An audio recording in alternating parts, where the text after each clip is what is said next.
پانڈوچیری میں میرا جانا ہوا تو میں اچانک بیٹھے ہوئے تھے دوپہر کو ظہر کے بعد کھانا کھایا ذرا بیٹھے لوگ تھے ڈاکٹر صاحب وہاں کے آگے تھے میزبان نظر آ ان سے تبادلہ خیال ہو رہا تھا اچانک زور زور دھماکوں کی آواز آئی اور کھڑکیاں ہلنے لگی جیسے ٹوٹ جائے آج کے زمانے میں اس طرح ہوتا ہے تو ذرا آدمی گھبراتا ہے ہم لوگ بھی تھوڑا سا ہلے دیکھا دھماکوں کے ساتھ تو وہ میزبان کو تو ذرا اندازہ تھا پہلے سے لیکن پھر بھی انہوں نے اطمینان کے لیے کھڑکی کھولی اور ونڈو سے اوپر دوسری منزل پر تھے تو دیکھا وہاں باہر دیکھ کر کہا کہ مولانا گھبرائیے نہیں بارات نکلے اور اس کے بعد وہ بہت دیر تک آتش بازیاں چھوٹتی رہی اور اس کے بعد باجے بینڈ کی آواز آئی اور بینڈ بھی تقریباً آدھے گھنٹے ہم بات نہیں کر سکے ان پٹاخوں کی آواز میں تو ہم لوگ جب ایئرپورٹ گئے تو وہاں ہم نے دیکھا کہ 2 کلومیٹر تک پوری سڑک پھولوں سے ڈھکی ہوئی تھی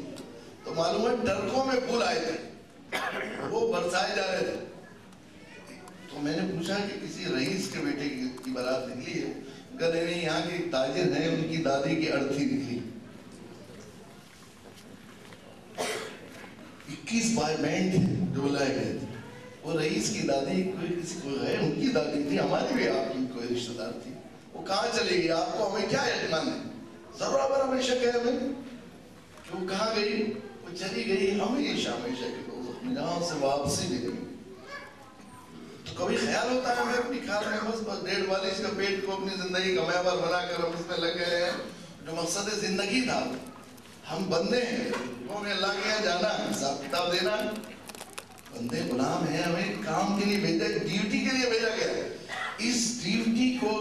کے بارے میں ہم سے سوال ہونا ہے حساب ہونا ہے اِنَّا إِلَيْنَا إِيَّابَهُمْ ثُمَّ إِنَّا عَلَيْنَا حِسَابَهُمْ یہ سب جو قدم اٹھا رہے ہیں سب اللہ کی طرف جا رہے ہیں اور ہمیں ہمارے ذمہ ہے حساب دینا تو حساب کس چیز کا ہوگا جس کام کے لیے آپ کو بھیجا ہے کسی مزدور کو کسی بیٹے کو باپ نے کسی مزدور کو کسی رئیس نے یا کسی آقا کرنے غلام کو بھیجا ہے کہ جاؤ یہ ذمہ داری ادا کر کے آؤ اب جب واپس پہنچیں گے تو اسی کا سوال ہوگا نا ڈیوٹی ادا کر کے آئے کہ نہیں راشن تقسیم کرنے کے لیے بھیجا تھا جاؤ بھائی وہاں فلاں جگہ غریب بالکل بھوکے مر رہے ہیں اور پیاس کی شدت سے ان کے برا حال ہو رہا ہے تم یہ پانی اور کھانا لے کر جاؤ یہ دوائی لے کے جاؤ وہاں جا کر تقسیم کرنا اور اس نے ذمہ داری ادا کرنے کیا کیا کہ کھانا تھا تو یہیں چھوڑ دیا اور پانی بھی ایسے ہی رکھ دیا ساری دوائیں وغیرہ اور وہ بادشاہ کے بیٹے کی یا حاکم کے بیٹے کی کے پاؤں دبانے لگا یا سر سے ٹوپی اتار کر اکرام میں اور بادشاہ کی خوشنودی حاصل کرنے کے لیے جوتے صاف کرنے لگا ٹوپی سے اور بادشاہ کے محل کی پھلوانیوں کو پانی دینے لگا اور وہاں جھاڑو لگانے لگا پلکوں سے اگر آپ حکم ہوں اور آپ کو جج بنایا جائے تو ایسے غلام کے بارے میں اور ایسے محکوم کے بارے میں آپ کیا کریں گے اس کو انعام دیں گے زیادہ ڈیوٹی مزدوری زیادہ دیں گے کیا کریں گے آپ اس کو سزا دیں گے جزا دیں گے کہا تو تھا کہ وہاں بانٹ آؤ اور اپنی ایسا کیا کہا تھا وہاں تک بانٹ آؤ اس نے سب کے پاس بانٹنے کے بجائے صرف اپنے عزیزوں قرابت داروں کو بھائی بھتیجوں کو اپنے خاندان والوں کو بانٹ دیا وہ سارا راشن تو کیا کریں گے پھر بھی آپ اس ڈیوٹی کو ادا کرتے ہوئے اگر بادشاہ کی کوئی خدمت کرے گا یہاں کے جھاڑو لگائے گا بادشاہ کے بچے کے پیر دبائے گا جوتے صاف کرے گا تو زیادہ انعام پائے لیکن اس ڈیوٹی کو فراموش کر کے یہ ایک بہت اہم چیز ہے جس کو ہمیں سمجھ لینا چاہیے کہ ہماری اللہ کے یہاں جانا ہے حساب دینا ہے اور حساب دینا ہے تو سب سے پہلے اس ذمہ داری کا حساب دینا پڑے گا جو منصبی ذمہ داری ہے جس کے لیے ہمیں بھیجا گیا ہے جس کے لیے برپا کیا گیا ہے جس کے لیے وجود بخشا گیا ہے جس کے لیے ختم نبوت کا اعلان کیا ہے یہ خرد فاخرہ سلیکشن کیا ہے ہمارا انتخاب کیا ہے اتنے لوگوں میں خیر امت کا لقب دیا ہے حضرت عمر بن الخطاب رضی اللہ تعالیٰ کا مشہور ارشاد ہے کہ تمہاری سرداری شرطوں کے ساتھ مشروط ہے اسے ہی سرداری نہیں اگر سرداری چاہتے ہو تو یہ شرطیں پوری کرو اخرجت للناس تامرون بالمعروف وتنهون عن المنکر اس کے ساتھ سرداری یہ چھوڑ دو گے تو سرداری نہیں اس لیے کہ دائی بنو گے تو سخی دینے والے ہیں دینے والے کو ہمیشہ عزت سخی اگر دائی نہیں بنو گے تو مدعو بن جاؤ گے مدعو بنو گے تو فقیر بن جاؤ گے فقیر کو ہمیشہ ذلت ہوگی سرداری ملنے کا سوال ہی نہیں تو ہمیں اس مقصد کے لیے بھیجا گیا تھا اس مقصد میں ہمارا حال یہ کہ ہمارے خواب و خیال میں بھی بات نہیں رہی کہ ہمیں یہ مقصد ہمیں اپنا تعارف اپنا عہدہ ہی یاد نہیں مقصود زندگی یاد نہیں نہ ہمیں معلوم ہے نہ کہیں کسی غیر مسلم و مدعو ہے 4.5 ارب سے زائد لوگ ہیں دنیا میں غیر مسلم لوگ ان سے پوچھئے وہ زیادہ کیا بتائیں گے وہ اکثر تو یہ کہیں گے دہشت گرد ہوتے ہیں جنگجو قسم کے لوگ ہوتے ہیں وہ زیادہ سے زیادہ کہیں گے وہ لوگ ہو جاتے ہیں داڑھی رکھتے ہیں ٹوپی پہنتے ہیں اور وہ جو ہے نماز پڑھتے ہیں بس زیادہ زیادہ کسی مسلم سے آپ خواب میں بھی کبھی آپ کو یہ خیال نہیں کہ یہ مسلمان خیر امت کے افراد وہ ہیں نبوت کے خاتمے کے بعد انہیں ہماری خیر خواہی اور رہبری کے لیے بھیجا برپا کیا. اب جب مقصد میں اتنے ناکارہ ہو جائیں کہ تعلق بھول جائیں تو پھر کیا ہوگا. جو چیز اس مقصد کے لیے میں نے غرض کیا کارآمد تھی تو عزت و سرفرازی کا یہ حال تھا کہ سروں پر چڑھائی گئی تھی اور جب اس میں اتنے ناکارہ ہو گئے اتنی بڑی تعداد میں ہونے کے باوجود بھی جو ہے کیا حال ہے کہ ہمارے پوری دنیا میں اتنی سارے وسائل ہونے کے باوجود بھی بالکل فیوز بلب کی طرح کوڑے دان میں پڑے ہوئے. ان پر کوڑے دان میں پڑی ہوئی چیز پر تاج نہیں پہنائے جاتے پھول نہیں چڑھائے جاتے تھوکا جاتا ہے گندگی ڈالی جاتی ہے. ایسا صورت حال ہے نئے دن کا اخبار ہاتھ میں لیتے ہوئے کب کبھی چلتی ہے کہ آج کی کون سی مین خبر مسلمانوں کی ذلت کے ساتھ اور مسلمانوں کی اذیت کے ساتھ سجائی گئی. جامعہ ملیہ دہلی میں ایک مرتبہ وہاں کی مسجد میں کچھ لوگ بیٹھے ہوئے تھے ان سے بات کی ایک روز اگلے روز اتفاق سے پروفیسر صاحبان وہاں کے ٹیچر حضرات آ گئے علماء بھی تشریف لے آئے ایک مشورے دہلی میں خلیل اللہ مسجد میں وہیں پر فلیٹ میں بیٹھا ہوتا تو وہاں اردو کے اخبار اور انگریزی کے دونوں اخبار رکھے ہوئے تھے روزانہ کے پڑھے ہوئے اخبار. کل جو میں عرض کر رہا تھا ذرا اخبار نکالیے تو وہ علماء اردو کے اخبار لے کر بیٹھے اور وہ لوگ انگریزی کے اخبار نکالے تو ایک مہینے کے اخباروں میرے بزرگوں ایک مہینے کے پورے اٹھائے دونوں نے کوئی ایک دن بھی ایسا نہیں تھا جس دن پہلے پیج پر مسلمانوں کو اذیت پہنچانے والی اور مسلمانوں کو ذلیل کرنے والی کوئی خبر نہ. اتنی بڑی تعداد ہونے کے بعد کتے کی شان میں گستاخی ہو تو حکومت کو معافی مانگنی پڑتی ہے. مسلمان کہیں انتقال ہو جائے تو کتا مر جائے تو ٹی وی پر اور اس پر جو ہے خبریں چھپتی ہیں. مسلمانوں کچھ بھی ہو جائے کوئی پوچھنے والا ہے اور یہ میں کوئی محاورے کی بات نہیں کہہ رہا ہوں حقیقت بیان کر رہا ہوں. ہمارے یہاں پریزیڈنٹ آف امریکہ آئے تھے ان کے ساتھ 3 کتے آئے تھے تو ہندوستان کے جو سب سے اچھے 5 اسٹار ہوٹل تھے ان میں ان کا قیام ہوا تھا سویٹس اور ہمارے یہاں کے آفیسرز ان کی خدمت کر رہے تھے. ہمارے یہاں اگلے روز اخبارات میں خبریں چھپی کہ پریزیڈنٹ آف امریکہ کے ساتھ 3 کتے بھی آئے. امریکی ہائی کمیشن نے ہندوستانی وزارت خارجہ کو بلا کر بہت سخت ترین احتجاج کیا کہ ہمارے عہدیدار ہیں یہ بریگیڈیئر یا کیا کرنل وغیرہ انہیں ملے ہوئے تھے ڈیزگنیشن ان کی توہین کی کتے لکھ کر.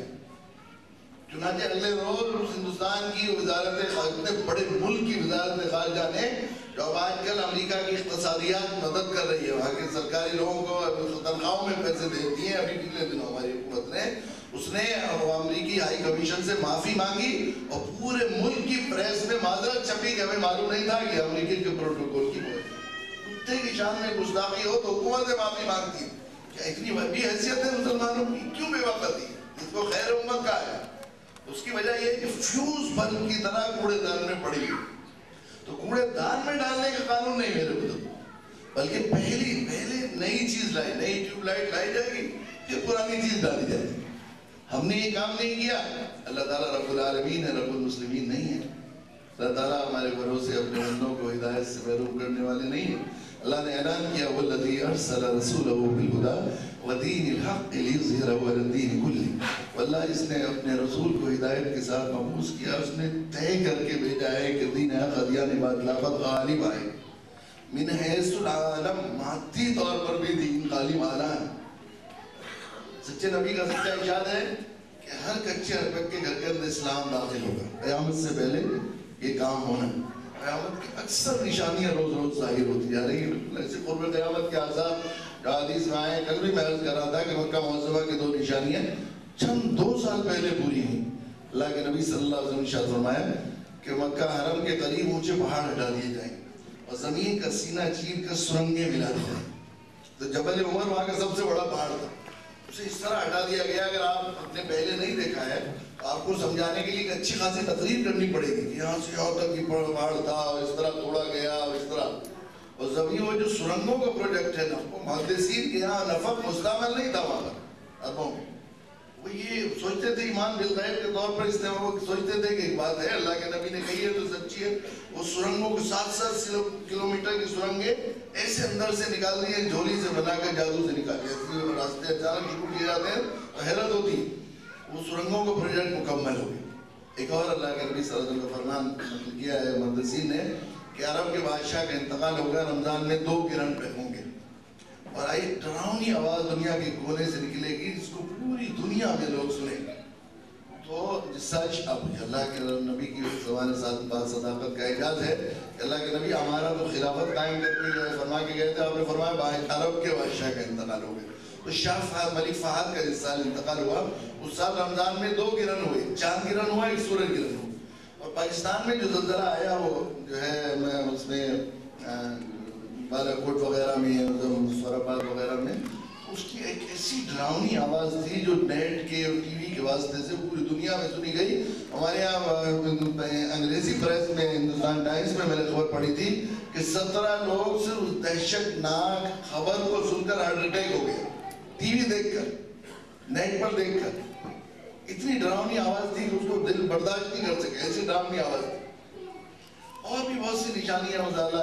جیولوجیکل انسٹیٹیوٹ واشنگٹن کا ایک آرگن ہے گلیکسی نکلتا ہے، اس میں وہاں کے ڈائریکٹر کی تھیسس آ رہی تھی کہ میں غور کر رہا ہوں کہ افلاک کی گردش اتنی بدل رہی ہے کہ یہ جو ہمارا نظام شمسی ہے اس میں سورج کے چاروں طرف سیارے گھوم رہے ہیں اور سیاروں کے چاروں طرف چاند گھوم رہے ہیں۔ تو مریخ کا نمبر ہے 4 سیاروں اور 7واں نمبر ہماری زمین کا ہے۔ تو 4 سیاروں پر ایک ایک کر کے سورج ایک مرتبہ مغرب سے نکل چکا ہے، مشرق سے نکلتا ہے وہاں بھی مغرب سے نکل چکا ہے، اور 66 سال 4 مہینہ کے اوسط سے بہت جلدی زمین پر سورج مغرب سے نکلنے والا۔ قیامت اتنی قریب ہے، یہی وقت ایسا لگ رہا ہے کہ ہم نے تو کام نہیں کیا، اللہ تعالیٰ اپنے بندوں کی ہدایت کے لیے انتظام فرما دیا۔ وہ اللہ ہر چیز پر قادر ہے، ظاہر ہے سبب الاسباب ہیں، بغیر اسباب کے بھی کرنے پر قادر ہے، اللہ کی ذات ایسی ہے۔ وہ اللہ دکھا رہے ہیں کہ تم ناکارہ ہو جاؤ گے تو اپنے بندوں کے لیے ہدایت کے اور دوسرے انتظام کر سکتے۔ لوگ چوک جیسے لگ رہا ہے کہ اسلام کا نام لینا عیب کی بات ہے، اور مسلمانوں کی جو ہے بدحالی کا جو حال ہے وہ نقشہ ہم سب کے سامنے ہے۔ اتنی بڑی تعداد میں ہونے کے باوجود بھی کوئی حیثیت نہیں ہے، اور ہم لوگ بالکل جھوج رہے ہیں اپنی جو ہے ذلت سے، اور اپنی محکومیت اور مغلوبیت سے، اور کوئی حل سمجھ میں نہیں آ رہا ہے۔ تو ہاں ایسے حال میں لیکن اسلام لوگوں کے دلوں میں چھایا چلا جا رہا ہے، تو چوک در چوک لوگ اسلام میں آ رہے ہیں پوری دنیا میں۔ کہیں بھی آپ دیکھ لیجئے، جہاں کہیں ہوتا ہے تو کوئی اسلام کے خلاف کوئی واقعہ ہوتا ہے اور پریس میں اخبار میں خبریں وغیرہ آتی ہیں، اچانک اسلام پڑھا جاتا ہے، اس کے نتیجے میں 100 200 500 لوگ اسلام میں آ جاتے ہیں، خصوصاً مغربی دنیا۔ اس کے نتیجے میں بجائے اسلام سے دور ہونے اور اسلام کے ہونے کی یہ بات ہوتی ہے کہ لوگ اسلام جو ہے تجسس بڑھتا ہے، پڑھنے کا شوق پیدا ہوتا ہے، کیا چیز ہے وہی اسلام جس کی وجہ سے، اور پھر وہ حقیقی اسلام سامنے آتا ہے اور اس کی وجہ سے لوگ مسلمان پوری دنیا میں حال ہے۔ اب جو ہے ہمارے یہاں پچھلے تقریباً 6-7 مہینے پہلے خبر آئی تھی پوری ہمارے ہندوستان کے نیشنل پریس میں کہ برطانیہ میں ایسی 50,000 گوری عورتیں پچھلے 8 سال میں مسلمان ہوئی ہیں جن کے رجسٹریشن ہو چکے ہیں۔ جن کے رجسٹریشن نہیں ہوئے ہوں گے وہ کتنی ہوں گی، کالی کتنی ہوں گی، مرد کتنے ہوں گے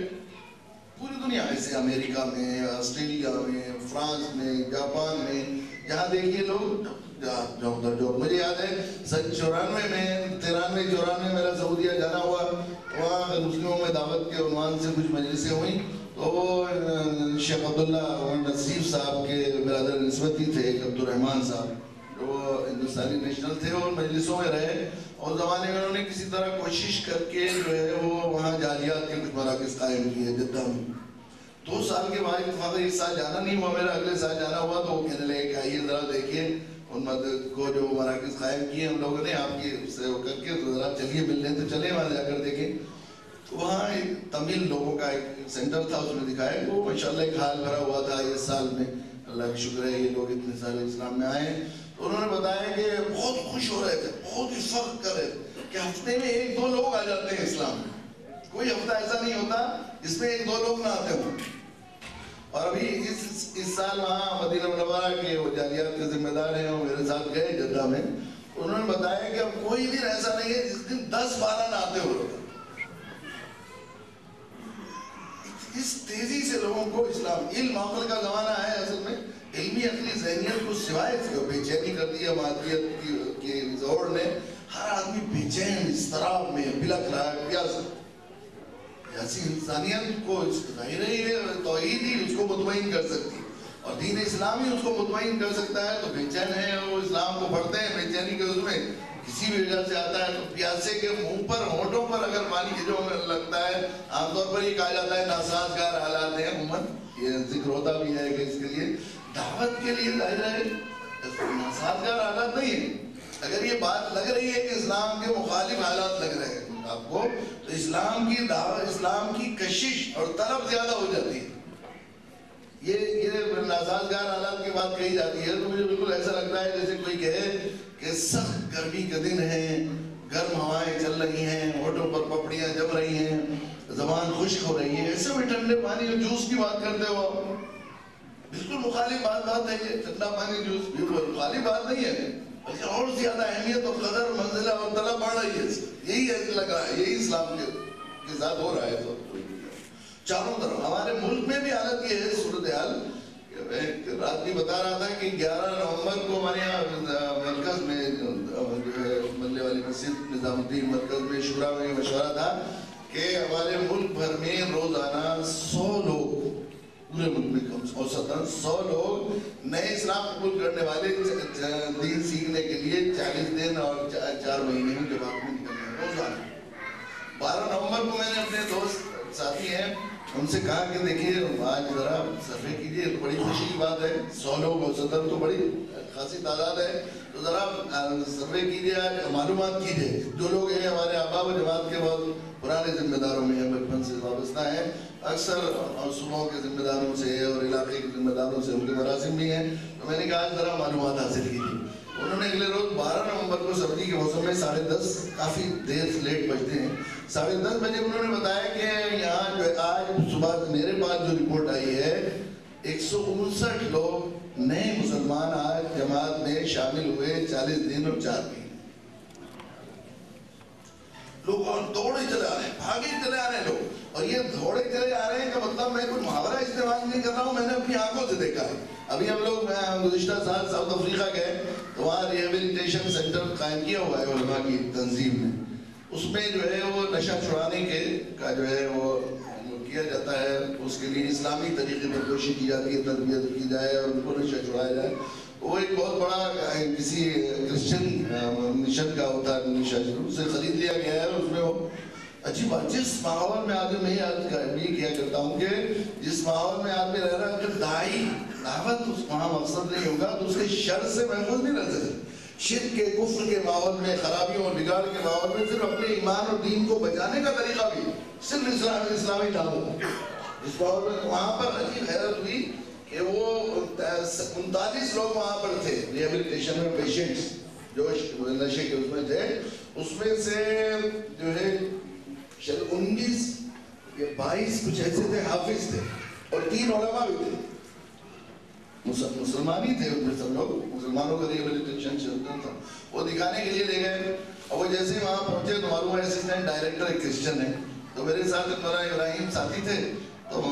میں نے کہا بتایا کہ وہ ایک کرسچن ہے اور بہت زیادہ بیچارہ ہمدردی کرتا ہے اور بہت ہی اچھا آدمی ہے، اچھی مزاج کا، بڑا نرم طبیعت ہے. ہم لوگ بات کر رہے تھے، میں نے کہا مولانا آپ ان سے بات کرنا شروع کریں، ہم یہاں آئے ہیں اور ان تک ایمان کی دعوت نہ جائے تو یہ بات اللہ کی آئی ہمیں پکڑیں گے. آپ ان سے بات کرنا شروع کریں، میں آتا ہوں، دونوں بیٹھ سے بات کریں. تو وہ ایک موضوع چل رہا تھا، اس میں یہ بات ختم ہو جائے تو میں جاؤں. دل میرا ادھر ہی لگا ہوا تھا، مگر چونکہ بیچ بات مجھ سے ہی کر رہے تھے تو مجھے چھوڑ کر جانا اچھا نہیں لگا. جب انہوں نے سلام، وہ جو بات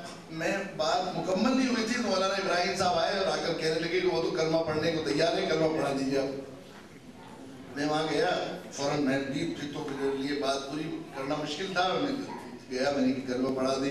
وہاں پہنچے تو انہوں نے جو آفس میں بیٹھے ہوئے تھے ان کو سب کو باہر نکالا اور دروازہ بند کیا. انہوں نے بتایا کہ مسلمان تو مجھے آپ کلمہ تو مجھے پڑھا ہی رہے ہیں آپ، لیکن آپ یہ بتائیے کہ مجھے ختنہ بھی ابھی فوراً ہی کرانی پڑے گی.